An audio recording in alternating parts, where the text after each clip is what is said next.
Assalamualaikum warahmatullahi wabarakatuh.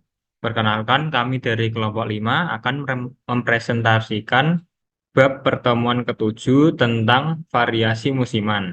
Dengan saya, Syanal Dilareksa, NIM A12 2023 07003.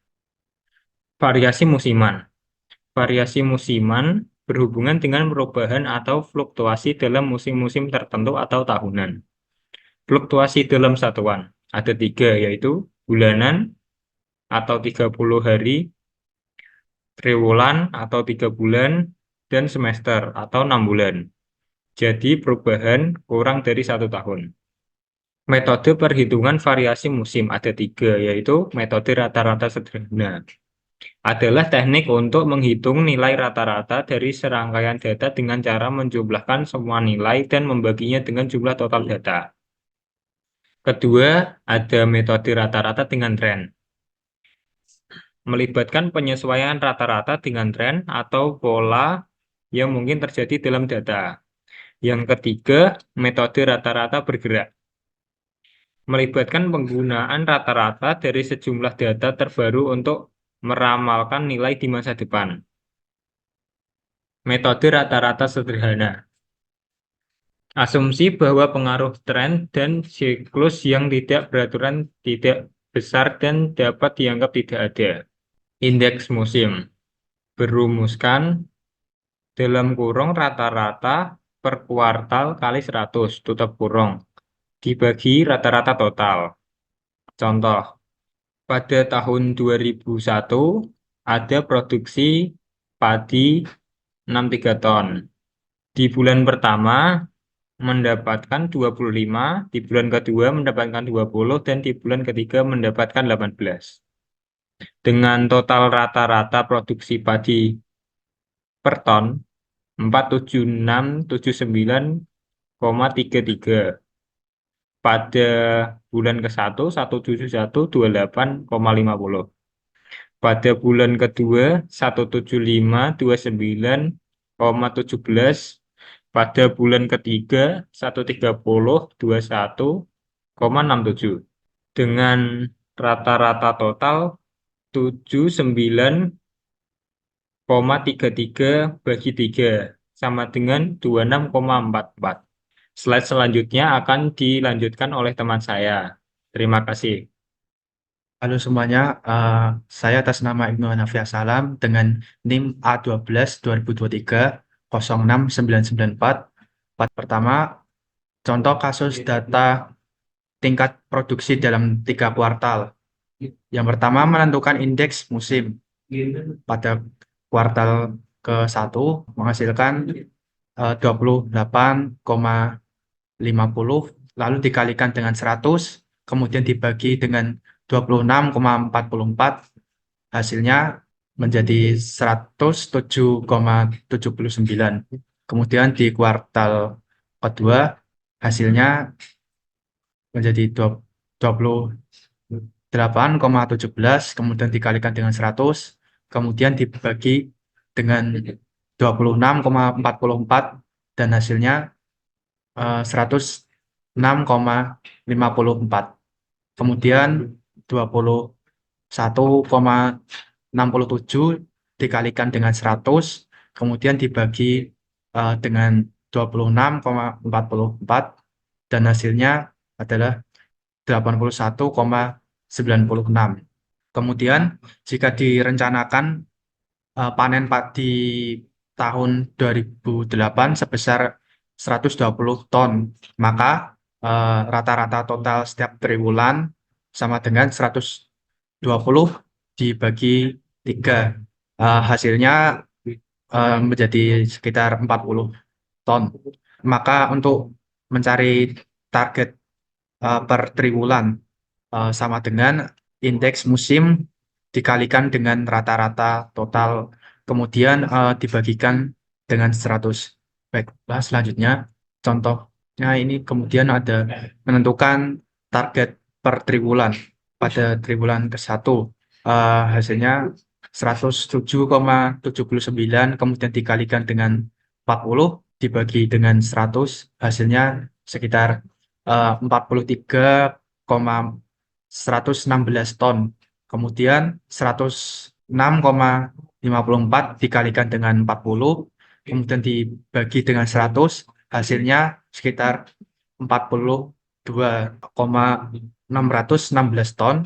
Kemudian 81,96 dikalikan dengan 100, kemudian dibagikan dengan 100, hasilnya 32,784 ton. Ini merupakan perkiraan produksi padi setiap triwulannya. Kemudian selanjutnya metode rata-rata dengan tren. Pertama, suatu metode rata-rata yang disesuaikan dengan tren. Kemudian di perbandingan antara nilai data asli dengan nilai tren. Rumusannya adalah sebagai berikut. Indeks musim sama dengan nilai data asli, kemudian dibagi dengan nilai tren, kemudian dikalikan 100. Kurang lebih itu yang bisa saya sampaikan. Penjelasan selanjutnya akan diteruskan oleh teman saya. Terima kasih. Saya lanjutkan dengan saya Muhammad Fatakila dengan NIM A12 2023 06982. Persamaan metode rata-rata dengan tren. Persamaan tren dengan rumus Y sama dengan A tambah B dikali X. Koefisien A dengan rumus A sama dengan sigma Y dibagi N. Koefisien B dengan rumus B sama dengan sigma XY dibagi X kuadrat. Contoh kasus berupa tabel tahun dan produksi. Produksi diinisialisasikan dengan Y. Tahun 2001 terdapat 63. Tahun 2022 terdapat 77. Tahun 2003 terdapat 75. Tahun 2004 terdapat 82. Tahun 2005 terdapat 89. Dan tahun 2006 terdapat 90. Jadi tahun 2001 sampai 2006 berupa genap. Selanjutnya tabel baru di sebelah produksi yaitu X, XY, dan X kuadrat. Pertama kita tentukan X. X kita tentukan terlebih dahulu pertengahan dari keenam data ini. Pertengahannya adalah 2003 dan 2004. Maka kita tulis 2003 adalah min 0,5 dan 2004 0,5. Untuk min 0,5 ke atas ditambah dengan 1 menjadi min 1,5 dan min 2,5. Untuk 0,5 ke bawah ditambah menjadi 1 sama seperti di atas. Sebelahnya XY. XY adalah perkalian antara X dan produksi Y. Jadi, keenam data ini dikalikan semuanya. Untuk yang pertama, hasilnya adalah min 157,5. Untuk yang kedua adalah min 115,5. Untuk yang ketiga adalah min 37,5. Untuk yang keempat, 41. Untuk yang lima, 133,5. Dan untuk yang keenam, 225. Untuk X kuadrat berarti X dikalikan dengan X. Berarti min 2,5 dikali min 2,5 menjadi 6,25. Sama seperti di bawahnya dikalikan. Jadi hasilnya yang kedua adalah 2,25, yang ketiga 0,25, yang keempat 0,25, yang kelima 2,25, dan yang keenam 6,25. Setelah itu kita totalkan. Untuk produksi Y, total dari 63 sampai 90 adalah 476. Untuk total XY dari min 157,5 sampai 225 yaitu 89. Untuk X kuadrat 6,25 sampai 6,25 pada tahun 2006 yaitu 17,5. Setelah produksi Y, XY, dan X kuadrat di total, kita cari A dan B. Untuk A, itu rumusnya adalah A sama dengan sigma Y dibagi N. Sedangkan B, rumusnya adalah B sama dengan sigma XY dibagi X kuadrat. maka A sama dengan 476 dibagi dengan 6, sama dengan 79.333. Untuk yang B sama dengan 89 dibagi 17,5. Akhirnya 5.086. Jadi persamaannya adalah Y 79.333 ditambah 5.086 X. Persamaan tren sebelumnya yaitu Y sama dengan 79.333 ditambah 5.086 X. Setelah tabel tahun produksi X, XY, dan X kuadrat, maka buatlah tabel baru di sebelahnya. Di atasnya Y aksen dan di sebelahnya Y kurangi Y aksen. Untuk mencari Y aksen, maka masukkan nilai X ke persamaan, maka akan diperoleh nilai Y. Jadi, untuk X ini dari tahun 2021 sampai 2026 dikalikan dengan 79.333 ditambah 5.086. Jadi, untuk tahun 2021 adalah 66.618. Untuk 2022, 71.704. Untuk 2003, 76.790. Untuk 2004, 81.876. Untuk 2005, 86.962. Dan untuk 2006, 92.048. Seterusnya, Y dikurangi Y aksen. Dari 66.618 sampai 92.048 dikurangi dengan produksi yang diinisialisasikan menjadi Y. Maka 63 dikurangi dengan 66.618. Jadinya min 3.618. Begitupun dengan seterusnya. Setelah itu kita total dari produksi Y, XY, X kuadrat, Y aksen. Penjelasan selanjutnya akan disampaikan oleh teman kelompok saya yang lain. Oke, saya akan melanjutkan penjelasan tentang materi dari variasi musiman, yaitu mengenai metode rasio rata-rata bergerak. Sebelum itu perkenalkan, nama saya Dwika Dimahendra dengan NIM A12 2023 06985. Metode rasio rata-rata bergerak yaitu suatu metode yang dilakukan dengan cara membuat rata-rata bergerak.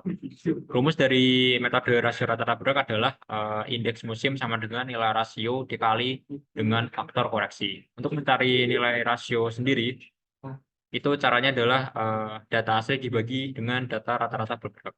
Kemudian untuk mencari nilai faktor koreksi itu caranya adalah dengan 100 dikali N atau jumlah dari triwulan yang diminta, kemudian dibagi dengan jumlah rata-rata selama N. Kemudian di sini terdapat contoh kasus dari metode rasio rata-rata bergerak. Cara untuk menentukan nilai dari 195 atau hasil dari total bergerak 3 triwulan, caranya adalah dengan menambahkan data asli sesuai dengan jumlah triwulan yang diminta pada tabel total bergerak triwulan. Di sini caranya untuk menentukan nilai 195 adalah dengan menambahkan data asli yaitu 60 ditambah 65 ditambah 70 dan akan mendapatkan hasil 195. Kemudian untuk mendapatkan nilai total bergerak selanjutnya yaitu 210, caranya adalah dengan menurunkan penjumlahan data asli dengan menurunkan satu tingkat, yaitu dimulai dengan nilai 65 ditambah 70 dan ditambah 75 dan akan mendapatkan hasil 210. Dan cara ini dapat dilakukan di nilai-nilai total bergerak selanjutnya sampai dengan 213. Kemudian untuk menentukan hasil dari rata-ratanya, caranya adalah dengan membagi total bergerak 3 triwulan dibagi dengan jumlah triwulan yang diminta. Untuk mendapatkan nilai 65, caranya adalah dengan membagi 195 dibagi dengan 3 dan akan mendapatkan hasil yaitu 65. Kemudian 70 Untuk menentukan nilai 70, cara adalah 210 dibagi dengan 3. Nanti akan mendapatkan hasil 70 dan seterusnya. Kemudian menentukan nilai dari tabel indeks rasio. Caranya dengan membagi data asli dengan nilai atau hasil rata-rata yang telah dijumlahkan sebelumnya, kemudian dikali dengan 100. Contohnya seperti pada hasil dari indeks rasio pada tabel triwulan pertama, yaitu 101. Caranya dengan membagi data asli yaitu 75 dibagi dengan hasil rata-ratanya yang telah dihitung sebelumnya, yaitu 74,33. Kemudian dikali dengan 100 dan akan mendapatkan hasil 101 dan seterusnya. Setelah didapatkan indeks rasionya, kemudian ditotal. Seperti data asli di total akan mendapatkan 600 per 1. Kemudian pada tabel total bergerak 3 triwulan juga dijumlahkan dan akan mendapatkan hasil 1530. Kemudian pada hasil dari tabel rata-rata akan mendapatkan hasilnya itu 510 dan penjumlahan atau total dari tabel indeks rasionya itu adalah 701. Kemudian di sini ada contoh kasus lain lagi, yaitu menentukan indeks musiman kuartalan dari triwulan 1 hingga triwulan 3. Di sini terdapat hasil dari rata-rata dari tiap triwulan, yaitu ada 67, 99, dan 68.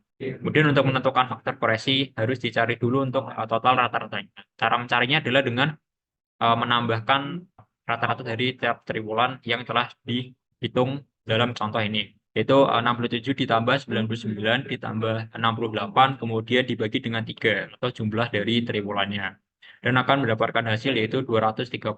Kemudian untuk menghitung faktor koreksinya, caranya adalah dengan mengalihkan 100 kali 3 atau jumlah dari triwulannya kemudian dibagi dengan total rata-ratanya dan akan mendapatkan hasil 1,284. Dan untuk menghitung indeks musim kuartalan pada triwulan pertama, caranya adalah dengan mengalihkan rata-rata dengan faktor koreksinya, yaitu triwulan pertama di sini rata-ratanya adalah 67, kemudian dikali dengan koreksinya yaitu 1,284 dan akan mendapatkan hasil 86,028. Pada triwulan kedua juga sama, yaitu dengan mengalihkan rata-rata dan faktor koreksi dan akan mendapatkan hasil 127,116. Dan pada triwulan ketiga yaitu 68 dikali 1,284 dan akan mendapatkan hasil 87,312. Kemudian di sini ada contoh menentukan rata-rata bergerak sesuai dengan triwulan yang diminta. Contoh di sini ada 3 triwulan, maka caranya adalah dengan menghitung data asli sejumlah tiga data, yaitu 60 ditambah 65 dan ditambah 70, kemudian dibagi dengan 3 atau dengan jumlah rata-rata triwulan yang diminta. Jika triwulannya 4, maka tinggal ditambahkan data asli itu jadi 4, yaitu jadi 60, 65, 70, ditambah 75, dan kemudian dibagi dengan 4. Dan untuk yang diminta itu 5, maka data aslinya ditambahkan 5. Ditambah dengan 5 yaitu 60 ditambah 65 ditambah 70 ditambah 75 dan ditambah dengan 78. Kemudian dibagi dengan 5 atau jumlah triwulan yang diminta. Oke, mungkin untuk materi metode dari rasio rata-rata bergerak sampai sini. Mungkin untuk materi selanjutnya akan disampaikan oleh teman saya. Terima kasih. Selamat siang, dengan saya Rafli dan di sini saya akan menjelaskan tentang apa itu analisa variasi siklus. Variasi siklus yaitu suatu perubahan atau gelombang naik dan turun dalam suatu periode dan berulang pada periode lain. Dalam perekonomian mengalami gelombang siklus yaitu 1. Resesi, 2. Pemulihan, 3. Ledakan, 4. Krisis. Nah, di antara 4 itu yaitu mempunyai periode disebut lamanya siklus. Indeks siklus. Komponen data berkala. Y sama dengan T kali S kali C kali L. Yang dimana Y, T, dan S diketahui, maka CL diperoleh dengan cara Y per S sama dengan TCL. TCL adalah data normal, maka unsur tren T yang dikeluarkan. CL sama dengan TCL per T. Ini adalah gambar contoh dari bab tersebut. Sekian dari saya, akan dilanjut teman selanjutnya. Assalamualaikum warahmatullahi wabarakatuh. Perkenalkan, nama saya Rizan Rabani. Pada kesempatan kali ini saya akan melanjutkan penjelasan yang telah sebelumnya dijelaskan oleh teman rekan-rekan saya, yaitu mengenai analisa gerak tak beraturan. Gerak tak beraturan sendiri atau irregular movement merupakan suatu perubahan, kenaikan, dan penurunan yang tidak berurutan baik dari sisi waktu dan lama dari siklusnya. Penyebabnya yaitu salah satunya adalah perang, krisis, bencana alam, dan lain-lain. Terus selanjutnya indeks gerak tak beraturan yang komponen data berkalanya sudah diketahui sebelumnya. yaitu Y sama dengan T kali S kali C kali I, yang dimana CI sama dengan faktor siklus dan C sama dengan siklus, maka I sama dengan CI bagi C. Berikut adalah contoh kasus gerak tak beraturan. Ya, bisa dilihat di sini. Pada tahun 2005, triwulan ketiga datanya yaitu 100,10. Nah, di mana 117,87 dibagi 117,75 dan hasilnya 110. Ini ke bawah sampai pada 2006 triwulan pertama. Ya, ada 100,21, 101, 1, 100,94, 99,45. Mungkin segitu saja yang bisa saya sampaikan. Apabila saya dan teman-teman saya tadi melakukan salah kata atau yang lainnya, mohon maaf sebesar-besarnya. Wassalamualaikum warahmatullahi wabarakatuh.